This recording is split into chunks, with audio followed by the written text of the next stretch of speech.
on all items in the regular agenda. Public input on a regular agenda item will be taken at its appropriate discussion. Public input on an item on the agenda or consent agenda may be identified and requested for consideration by the board at this time. The board may request an item to be placed on a future agenda or for a consent agenda item to be moved to the regular agenda for public comment. So at this time, is there any public comment? If there's none, I'll move on to the consent agenda. Consideration of approving the June 29, 2017 meeting minutes. Y'all had time to review those? Motion to approve? I'll second. All right, we've got a motion and a second. All in favor say aye. Aye. Any opposed? All right, let's move on. Presentation of monthly financial report and event calendar. Since Mr. Maynard is on vacation right now, I'll go ahead and do the financial report for Civic events. Of course, in our Fund 410 balance, if you notice, we are at 1.7. As well, if you also look at the concessions account, this is of July 31st, but it does not include our, I do not think this includes our July numbers with the concerts that we did have in July as well as in August. But in our concessions account, we're at $48,000, which is approximately $8,000 over budget of what we had expected for the year. Of course, for Coliseum total revenue, right now we're at $305,000 approximately, and we're actually over budget as well on that. We had in that account, we had actually budgeted for $270,000 around there. So we're actually doing very well at the Coliseum, and this, like I said, it doesn't include the last 2 months. As well as the River Stage total revenue, we're at $28,000, which we're at budget at $31,000, and I'm quite sure we'll get there too as well.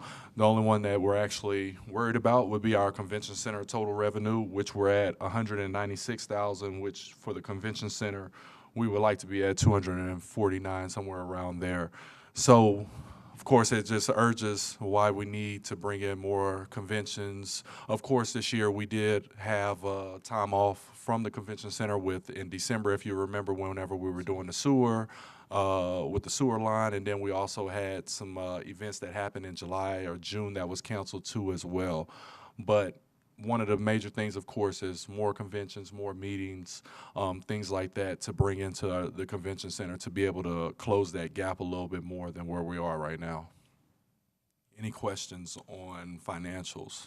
Quick question, and I'm not sure if you can answer this or not, but as far as the auditorium coming online, obviously that'll take away some revenue from the convention center. Did we budget flat moving forward into next year, or did we reduce? We just budgeted flat out, I believe. You That would be you feel as if we'll generate some different. Yeah, I still feel we'll be able to generate and stuff. I still have some things that are hopeful for next year that would be able to help us out. But again, going back to it, I cannot stress how much we need to look into doing some improvements for the convention center to be able to bring in those conventions that we need over here to help produce that revenue.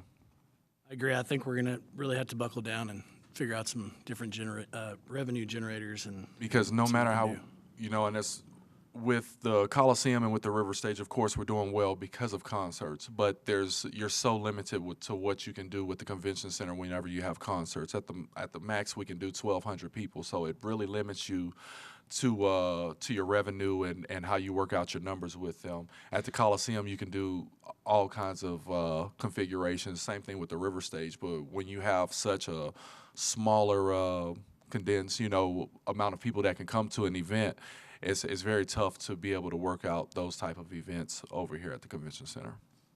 Right, and we've had a good concert year this year, and people that are using the Coliseum, the River Stage, things like that.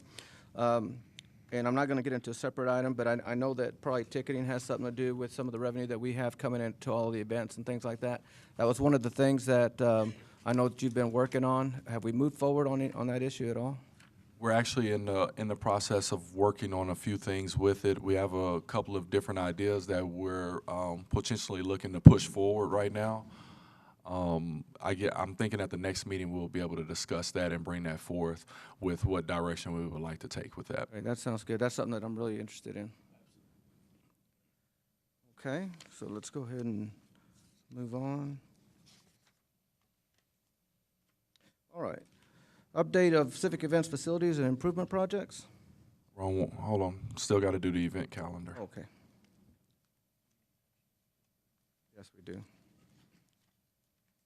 Okay, so in July, of course, we had three major public events, which was a few of the concerts, of course, with the Cody Johnson, the Lee Greenwood, as well as the Pops concert. I didn't mention that one, but in total, we did have 68 bookings in July with all of our venues, as well as in August, we did have 3 public events too as well, with, of course, 74 bookings in August. And then in September, we're planning on having for our Riverfest this year, and currently we're at 56 bookings.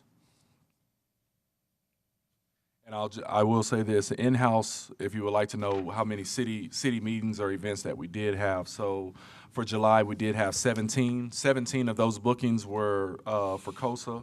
In August, 29 of them were for COSA. And then in September so far is 18 of them.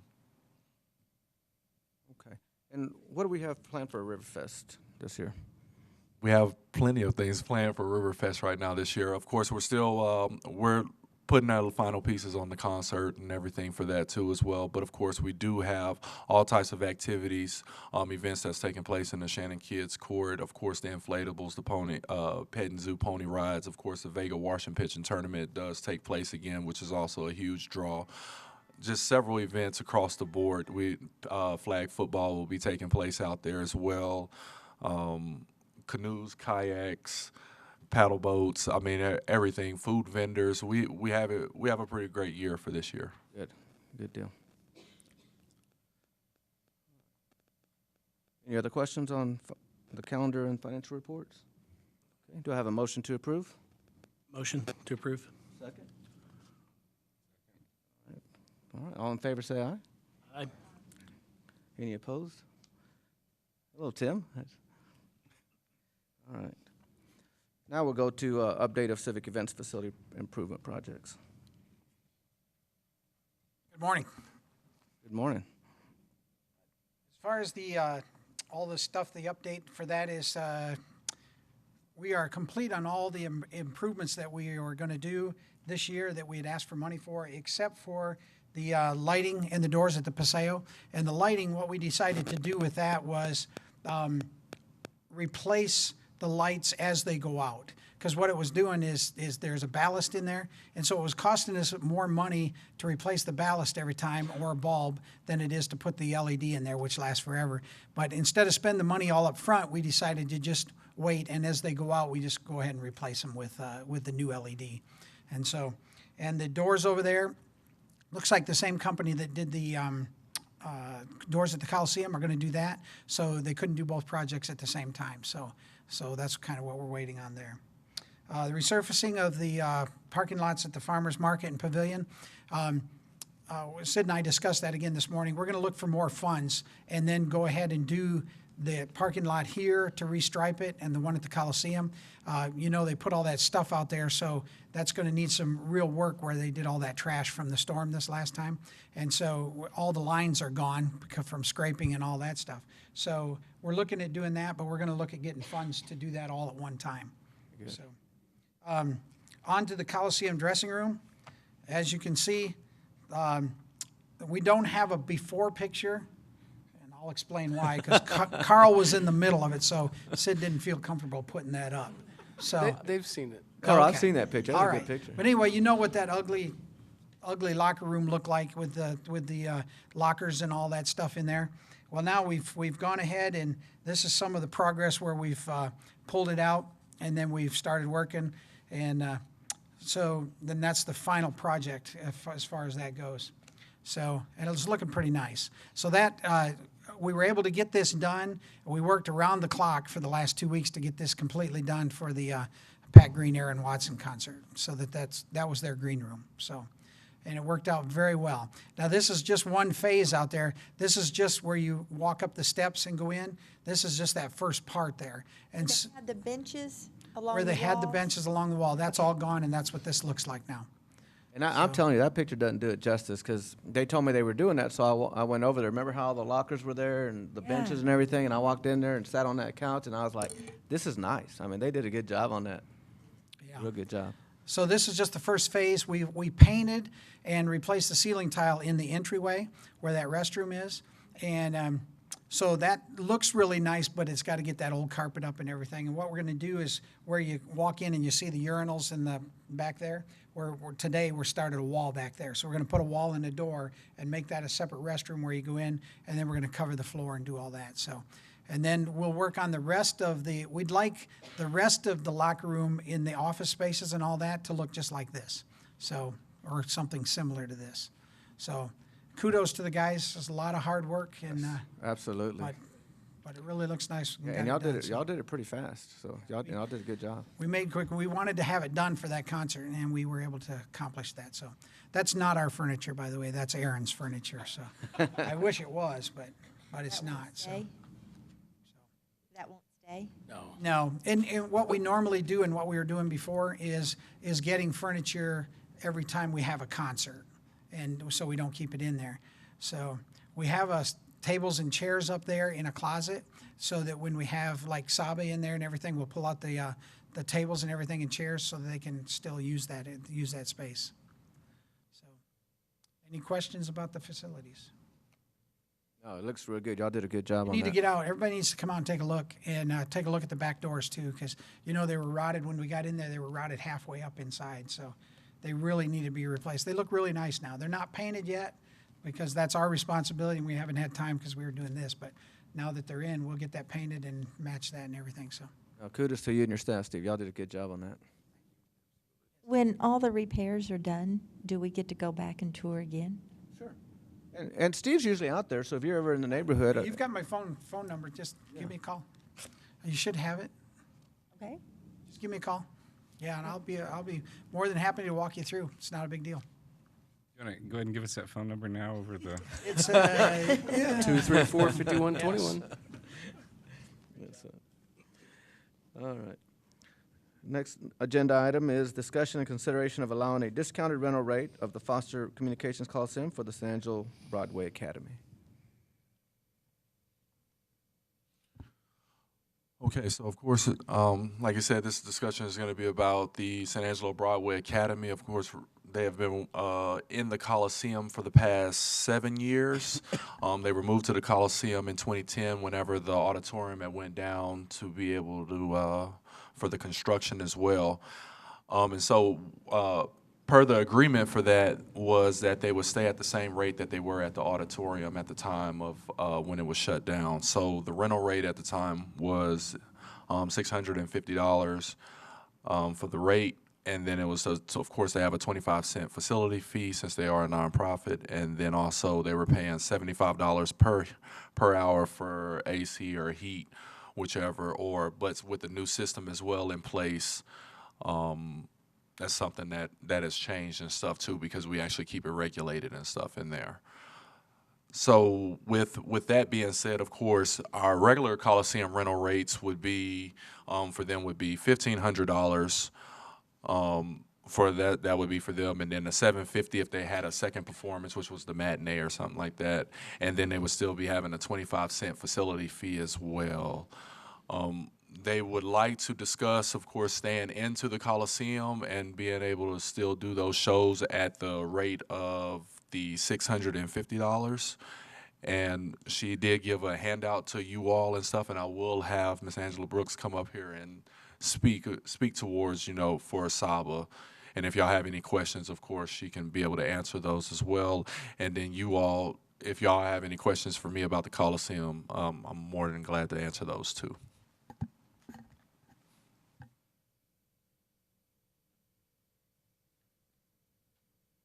Patorti. Good morning. Thank you. Again, my name is Angela Brooks. I'm the founding executive director of the San Angelo Broadway Academy, and I give you a quick outline, and I'll try to be as brief as possible. not to take up too much of your time.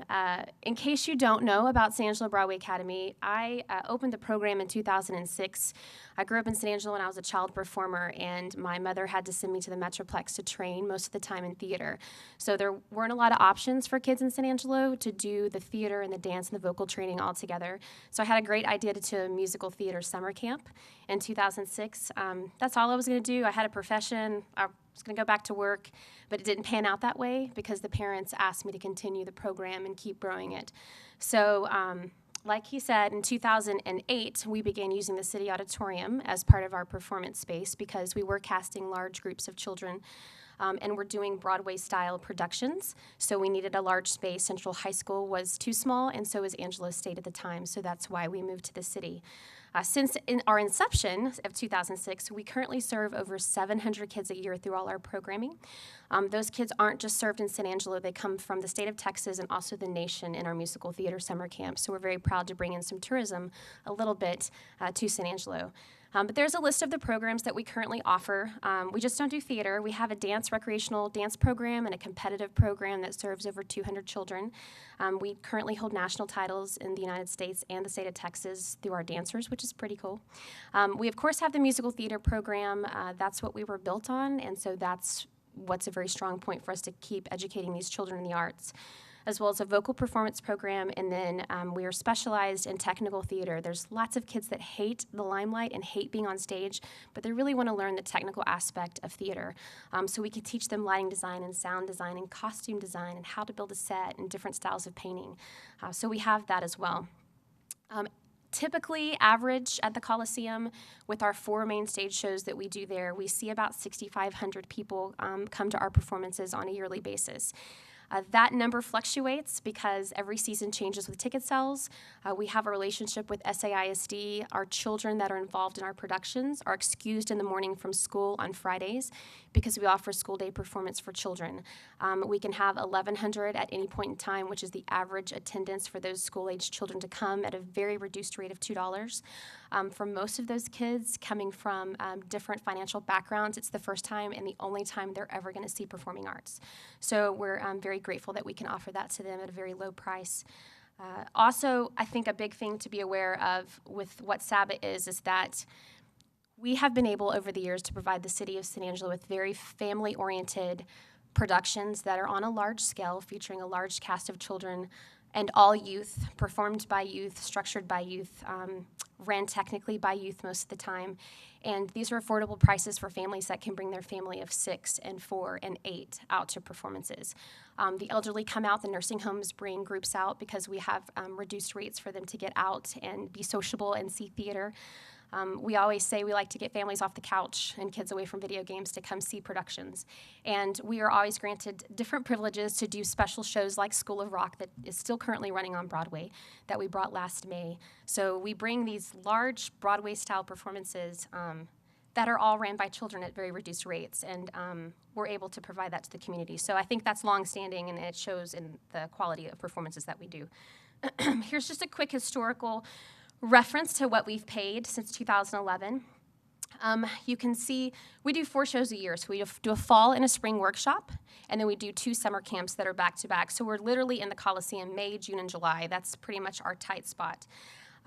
The price changes between 2012 and 2013 because we did start paying for air, and then the next jump happened in 2014 and 15 because the air went up to $75 per hour. So you can kind of see how we fluctuate. We do spend more money in the summer because it is a day camp, and our kids are in there from 9 to 4, whereas the fall and the spring, we're just teching a show between the hours of like 4 and 9. So that's really the difference in the price breakdown.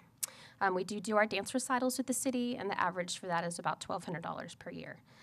So like Sid said, we've kind of always had known, and we were again approached this spring that when the auditorium did open back up under the Performing Arts Coalition, that we would now have a choice to perform. We could use the Coliseum or we could use the auditorium. We had a vast variety, but if we did choose to stay at the Coliseum, that we would have to pay the current Coliseum pricing, which he went over, and it's kind of put out for you here with the discounts that we would receive. We're looking at $9,000 in venue rate rental alone. What you may not know is it's a blank concrete space, so the city provides us with a stage, and we have to bring in a third party to provide lighting and sound. So not only are we now going to pay almost double what we're paying in a venue rate, we're going to have to add our sound on top of that, which is $6,000, and then roughly another $10,000, which is licensing fees, production fees, educational supplies and fees. The list goes on and on for those kids of what we have to supply for that production. I don't know if we would pay an AC rate of an hourly. I'm not for sure if that's would be still be applied to us, but if we did pay an AC rate, we're looking at another $3,400, which gives us a venue rate of $1,200. So that is financially very unfeasible for our small organization and what we are prone to do and what we provide for our community and the children. Looking at the Murphy Performing Hall and the rate sheet that I was given by the Performing Arts Council, it's going to be approximately $14,000 in venue rental alone for the week there as well. So it's higher than the city as is already. Again, that doesn't include the $10,000 overhead that we're paying for the production itself and educational fees and costumes and set design. It also doesn't take into effect if we have to bring any specialized lighting.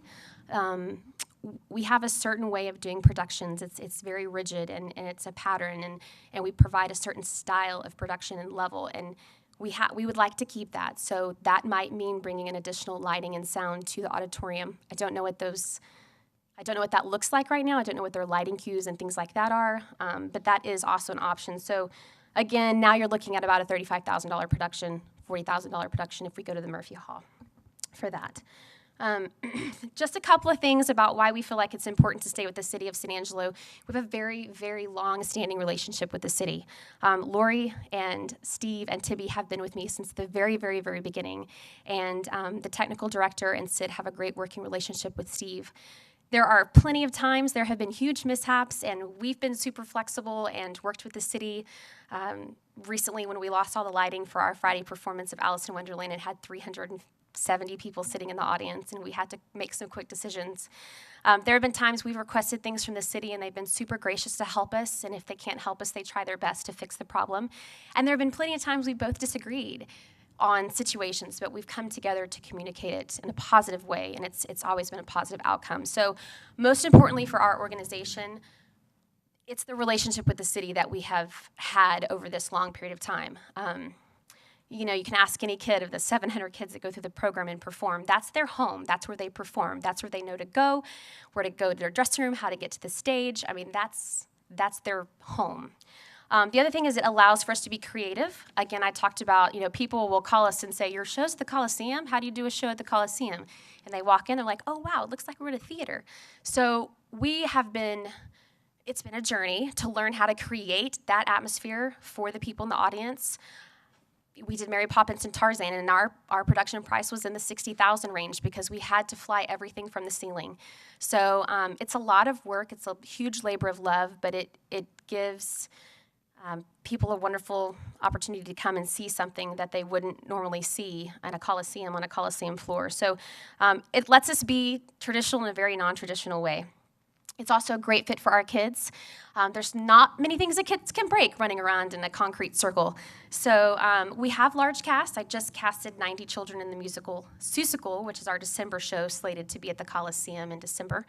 And again, it fits our needs. We can be working on stage, we can be working on the floor, they can be in the dressing room. I mean, it fits our needs. It has for 11 years. We've made it work. We can currently train the kids in the lighting and sound with our third party and stage equipment for college prep classes, and we currently bring a revenue in and have for the past 11 years for the city of San Angelo. A couple of drawbacks to moving to the Performing Arts Center. The Brooks and Bates Theater does not provide adequate staging or seating for our main stage productions. It's out of the question, will not work. It doesn't provide what we need for our large shows.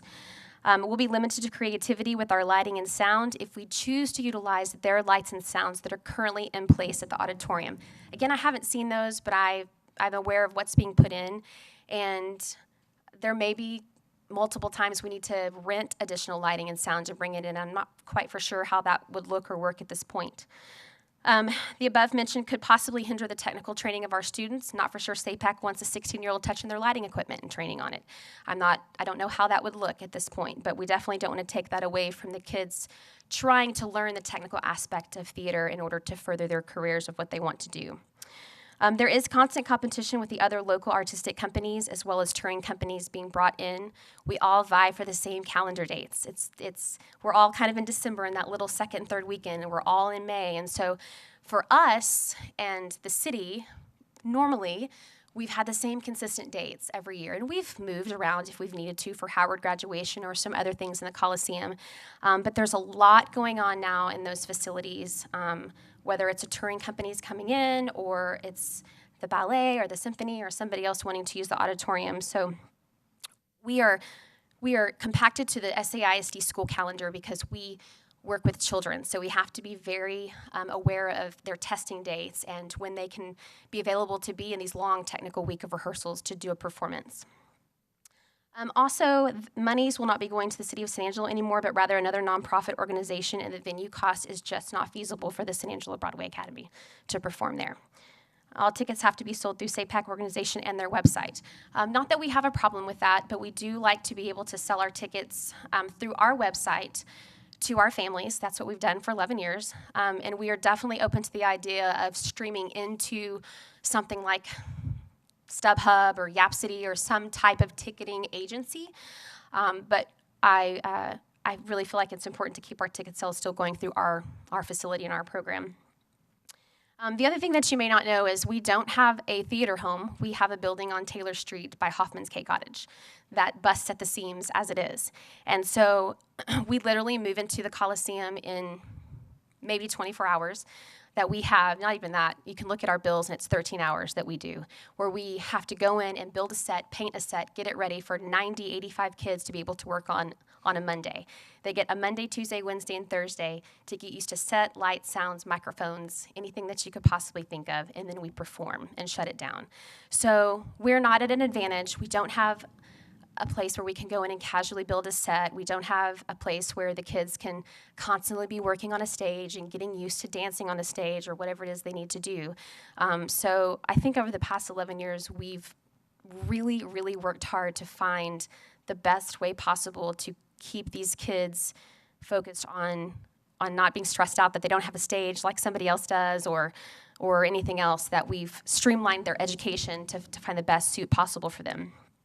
So, as he said, we are requesting and proposing to keeping our main stage productions at Foster Communications starting this December at the same rate we've been paying, or perhaps a negotiated fixed rate over a set amount of years. We do have a show of 90 kids going into the Coliseum the second weekend of December. And if we are going to need to be paying the current Coliseum pricing at $9,000, it's absolutely unfeasible for us. We just can't. Our small business will not support a constant $30,000 production every time we do it. So that show will have to be reworked and recasted because as of right now, there's no other facility that can hold the structure of the type of performances that we do or the amount of children that we cater to. This has been a labor of love for me for the past 11 years, and I would hope that we've made a difference in the lives of so many children. It's just a positive place for everyone to belong. We accept every single child that walks through that door, whether they have a penny in their pocket or not, because we want to expose them to the performing arts, whether they want to go be a stay-at-home mom or a teacher or an artist. And the same thing with this community. We want families to come to the theater and see wonderful live performances full of music and dance and laughter and bring joy into their life. You can ask any of one of those kids that go through the program why they do what they do, and they will tell you they do it to give people in the audience a gift of joy, laughter, tears, memory, whatever that gift is. So we just want to be able to continue providing the same service we've given these kids over the past 11 years in a wonderful facility that we call home. We understand that the city has budgets they have to meet, and we do too. We just have to be able to find our place within that budget. So thank you. Is there any questions? Angela, that was a lot of information. Sorry. And I'm not, no, you're fine. Spill I out. mean, of course, I'm a big advocate for the arts, that, and kids. So you combine two things that are very important to me. All right. So, but it is a lot of information to take in. Before I kind of go on, does anybody have any input on, and I don't know if you're asking for a vote today. I don't know that we even have a final say. I think it's something that would have to go to council even if we approve it, okay? Yes, sir. But I do like, Saba, I know what you guys stand for, I know what you guys do, and I know the growing pains that you're going through because of SAPAC, and I know that there was an understanding, I think, whenever we shut down the auditorium, that you would go into the Coliseum, and then when the auditorium was fixed, then you would go back in there. However, I guess there's been some things that I'm not aware of that have gone on. But it's certainly very rewarding what you do with the kids, everything like that. You sold me right off from the beginning. It's just there's some things that we have to consider. One of the things that we have to consider is opening the door, because we allow one person to do something like this, the next person comes up. I don't know if we go to a vote today, Jim. I think that's something that we have to consider and absorb the information that you gave us, and then maybe bring it back up on the next meeting for a vote, and then send it to council. However, I would recommend, because of the time crunch, and I don't know if they are opposed, to keep it for the December show as is, and then go forward from there, allowing us to digest this information, study it, see what we can do, and come up for a vote next meeting, which would be in September, and then send it to council hopefully before. But I know that how slow things move on some of our agenda items, you know, so I don't even know if you could get it to council anyways before December. So would there be a problem leaving it as is for the December show? And then let us go ahead and study this information, make our recommendation, and then send it to council? I think so, but we don't need to sit on it. I don't think we need to sit on it, but it's a lot of information, I think, to take to a vote just today, unless Could we vote today? we can always vote, you know. It's just when I send it to council, or when we send it to council, we want to kind of have our ducks in a row. Correct. So that you have the best shot to get an approval. I think if we hastily make a decision, that we may not be there. I don't mind sending it to a vote if you guys want to vote on it. Are we currently in a contract that will expire prior to December? The contract with Saba? Yes. I don't No, believe we're so. not This in is just a any We handshake just- deal. My understanding, we just contract it event to event. Yes. There's not a contract, an ongoing contract. It's just for the rental. And I don't recall if there was anything in writing that said that they have to move out. We're going to charge them a discounted rate because they've been moved out from the auditorium. I don't think there was anything in writing, as I recall. Not that I recall. Anthony Wilson is the one at the time that we had verbal discussions regarding it, and that was the It just negotiated rate. It just seemed to be the right thing to do Do. because they were dislocated because of the auditorium project. So there's not anything in writing that says that we're doing this. It just seemed to be the right thing to do. So now that the auditorium's finished, the thought was they would go back to the auditorium, but that doesn't look to be an option. They want to stay at the Coliseum at the discounted rate. Okay. And you see kind of where I'm at. It's an item that I personally support, but at the same time, do we open the door All right, to other people to come to us and say, hey, you've discounted for them, discount for us, and do we open up a can of worms, I guess is what I'm asking. it's a balance. I mean, we want the use of the facility. We want the activity in the facility. We need the revenue. We always get beat up on not meeting revenue targets. This year the Coliseum has, but overall, we always have to keep that in mind. But we want the activity too, and we don't want to set a precedent for everybody. The current rate's 600 or something like that, right? $650 plus some utility fees. Yeah.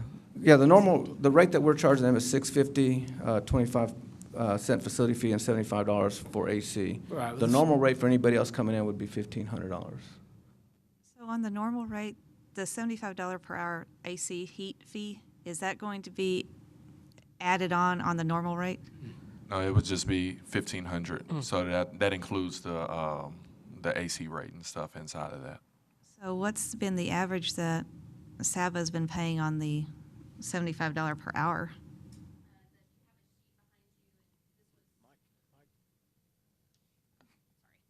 So for School of Rock, for example, it was $675. oh no, I'm sorry, it was 675 move-in and 1631.25 for rehearsals. And again, those rehearsals double in the summer because we're in there all day. So roughly, you're looking at $2,200 for air. So We're not being charged a rental rehearsal rate. We're just being charged air conditioning per hour for our rehearsal time. That's Tuesday through Thursday. It's usually Monday through Thursday rehearsals, and Saturday and Sunday are our load-in days. So any day we're in there, that's not a performance day, which typically we load in on a Sunday and we're out by a Sunday. So I didn't get that sheet, but that's okay. I don't know, just, isn't the $1,500 flat going to be less than what the AC plus the $650 is? No, ma'am. For the load-in non-commercial, it's $1,000 a day, and at 50%, we're paying $1,000 for our load-in. For our rehearsals, non-commercials, $1,000 a day. With our 5%, we're paying $4,500 for rehearsals. And then for our performance, we're paying $3,000 for performances and $500 for a matinee, which takes us to $9,000 in a flat venue rental. That's with the discounts that were shown on the city's website.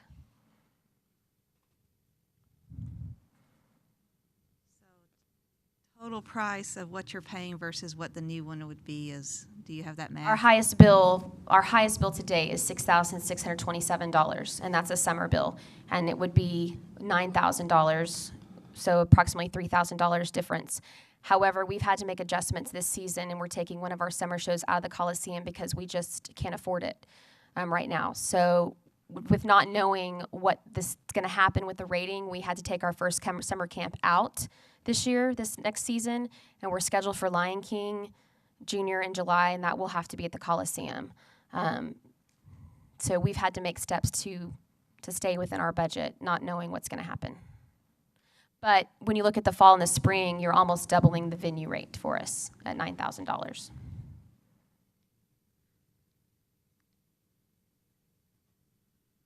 Just out of curiosity, do you guys generate outside folks that come in from out of town that would stay overnight, generate some hot tax money? Yes, we do have, we do the hot funds. We have, in a summer camp, you've got 95 kids, 92 kids.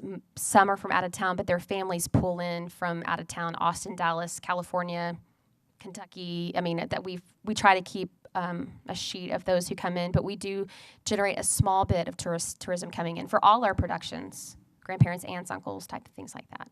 Something good to add to this. So, as an end result of all this discussion, is it our intent to have a written agreement, contractual type thing? Is that what we're trying to establish? If the recommendation is to go with a discounted rate, and of course we'd have to take that to council, I think it should take the form of an agreement. A longer term agreement, maybe a couple of years with some extensions, not just for each rental.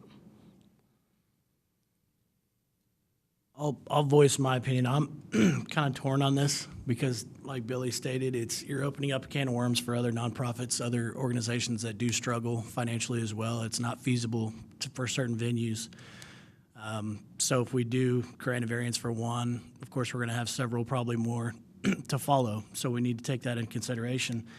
On the flip side, being selfish on the financial impact of it, if we lose you, we lose all of it. Not just half of it. So, in my opinion, for the sake of time, and this is a lot of information, I would actually provide a motion to table this to kind of consume some of this information and then make a more solid decision on this. I'll make a motion to table this. Can I ask a question regarding the December production? If the council decides to not approve this, we are going to have to move the production from the city. So let me rephrase my motion. So I'll set a motion to table this with the exception of allowing the same rate for December until a decision can be made. I would definitely second that.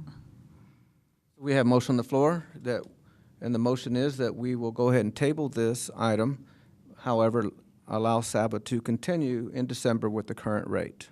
And I have a second on that. We'll take that to a vote. All in favor say aye. Aye. Aye. Any opposed? So that motion will pass. That way, that'll go ahead and alleviate that pressure you have for the December and allow us to take in some of this information. Maybe we'll call you back and go there. And let's go ahead and get this, so like I said, so that when you do take it to council, you're in a better position to get it passed on a long-term basis. Thank you for your time. I appreciate it. Thank you. Can I also, just before we leave this, can I also suggest maybe gathering some of that information as far as the out-of-town, I don't know how you guys track Sure, that. the credit tourism card, tracking. Zip codes, and yeah. Have that. Thank you. And trying Angelo. to compare apples to apples, because I was kind of confused on the whole, what everything's costing. It wasn't adding up. It looked like this was a cheaper rate than what you guys were saying before, according to my math. So I was kind of confused on the numbers in general. And I think the additional time will get us allow us to crunch the numbers and kind of get something. Now, one of the things that we're going through right now, Angela, that affects everything, and that's ticketing for civic events. We are trying to get someone who's exclusive for us to do ticketing. I know that's something that you're wanting to keep, but it is also an additional revenue stream for us. Right. So. And we've had conversations with Sid regarding the possibility of that coming up. And I think we're okay. I mean, we use a ticketing service, so if we have to streamline into another ticketing service but still be able to, you know, that I guess is up for discussion, sell tickets. I mean, because we have people that come in off the streets into our facility that want to buy tickets. We would just have to train a new thought. Okay. I just wanted to let you know that might be something that comes up. Okay. We have new thoughts on ticketing, so I think we'll talk about that at the next meeting. But if we go that new direction, then that wouldn't be an issue. Okay. All right. Thank you, Angela. Thank you. I appreciate it. Okay, I should know this. The 25-cent facility fee, explain that, please. A nonprofit, 25 cents for the facility fee. A normal, like let's say a concert or something that comes through, that's $1.50 that we normally per person? Per person, Like on the besides ticket fee? comps, outside of what like comps or promos that they actually give out and stuff. And actually, that's going to be probably covered on agenda item number 6 when we go over some of the policy things. Is that correct? That should be in there. It's stated in the policies. To do that. I'm fixing to recommend that in just 1 second.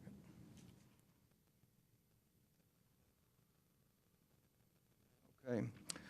Next item up is going to be review of civic events bylaws and recommending any amendments.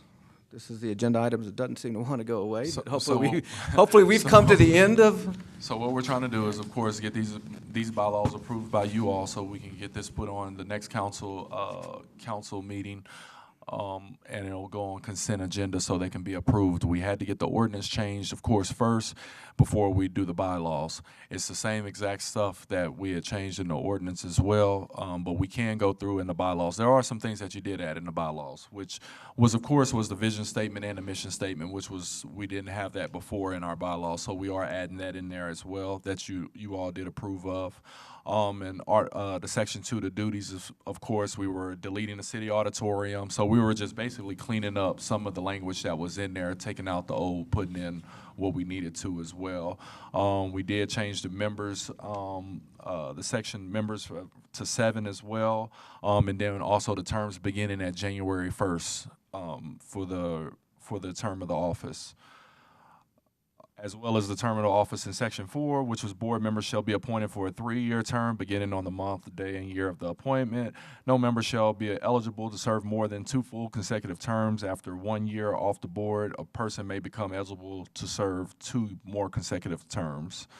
That was another one that we also did. The quorum, we did change, of course. The quorum down to 4 members is necessary to conduct any board meeting. And then we did delete the secretary in Section 5. In Section 2, for the election as well, at the end of the president's term, the vice president shall ascend to the board's presidency, and the board shall elect a new vice president. Nominations for vice president will be made by the board. Elections shall be determined by a majority vote of the members present.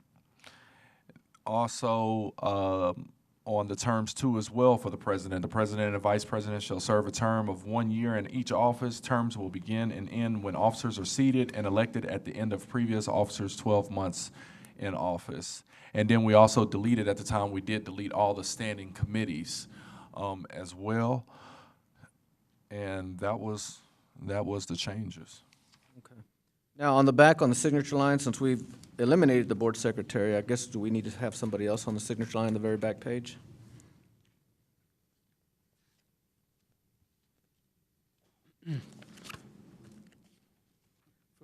From the board, it's typically the chair.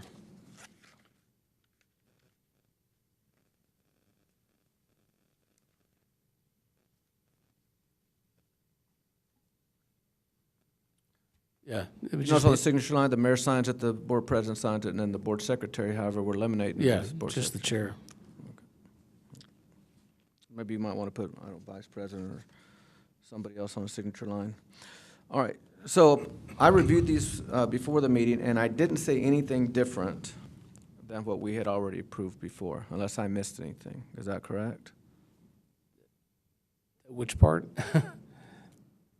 Saying in- I said I You're saying reviewed in- these before the meeting, and We haven't changed anything since. that's what I'm this. saying. I didn't say any changes. No. That what we brought before is what I'm saying. I didn't see anything different. So if we vote on it today, it'll go to council and we should be good. Is that Yes, sir. correct? Okay. It'll go to council in the next 2 weeks. Second meeting in September, on consent likely. All right. So do I hear a motion that we pass the civic event bylaws, deleting the board secretary's signature and send that to council? I'll make that motion. Second. All right. All in favor, say aye. Aye. Any opposed? And hopefully next time we'll have bylaws. Yay. We may have, that might be a cause for celebration. All right. Next agenda item is going to be review of civic events policies and recommending any amendments. So now, of course, we're going to talk about the policies. It's really upon you all of how you all would like to handle this, whether you would like to have a subcommittee put together to go over all of the policies and we review them and then bring them back to the board, or if you all would like to discuss it all together and then we go forth. It's really in you all's hands. Well, And I think we probably need staff first to, even if you set up a subcommittee or we bring it back to the board, I think we as staff need to hash through it, because it's been 3 years since it's been reviewed.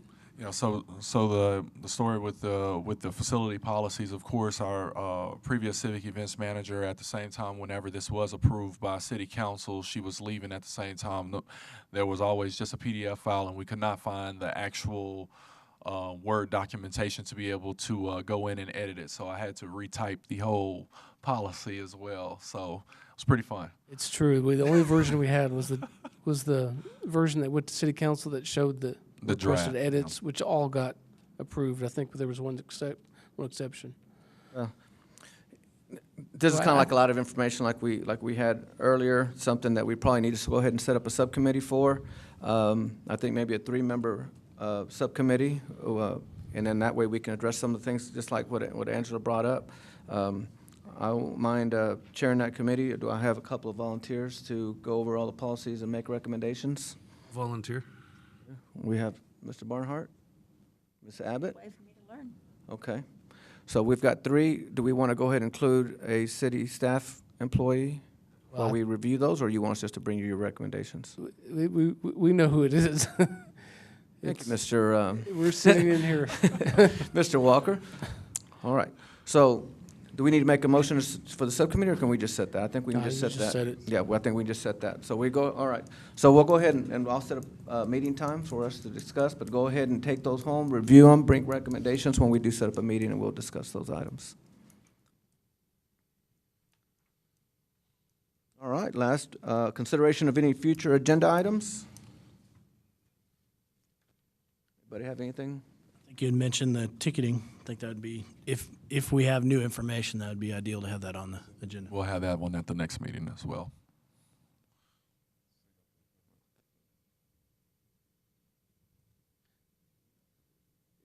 Any,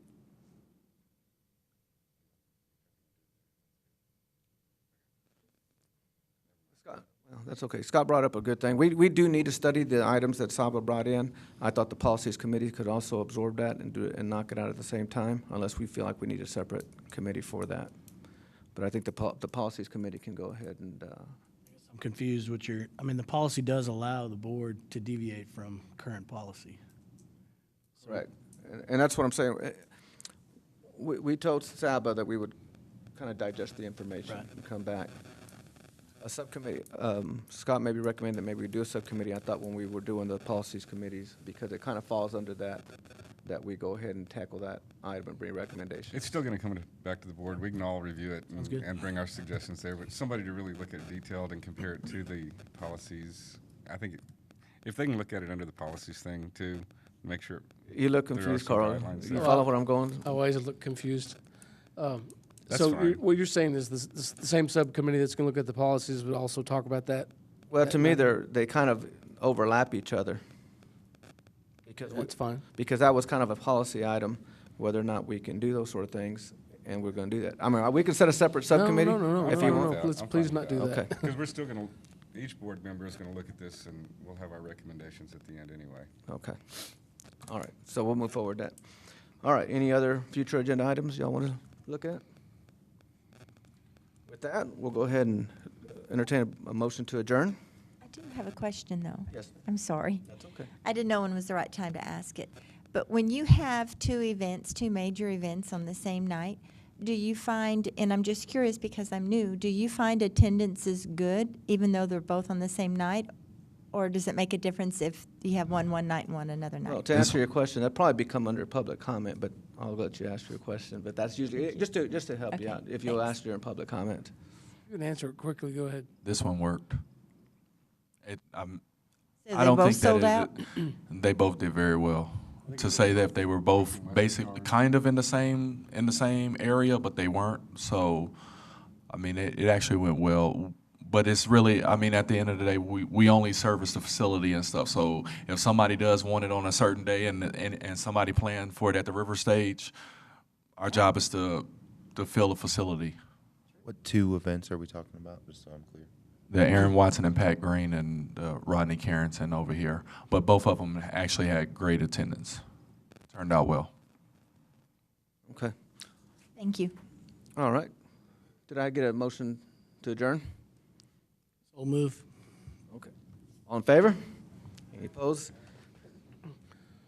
Thank you. What do we get?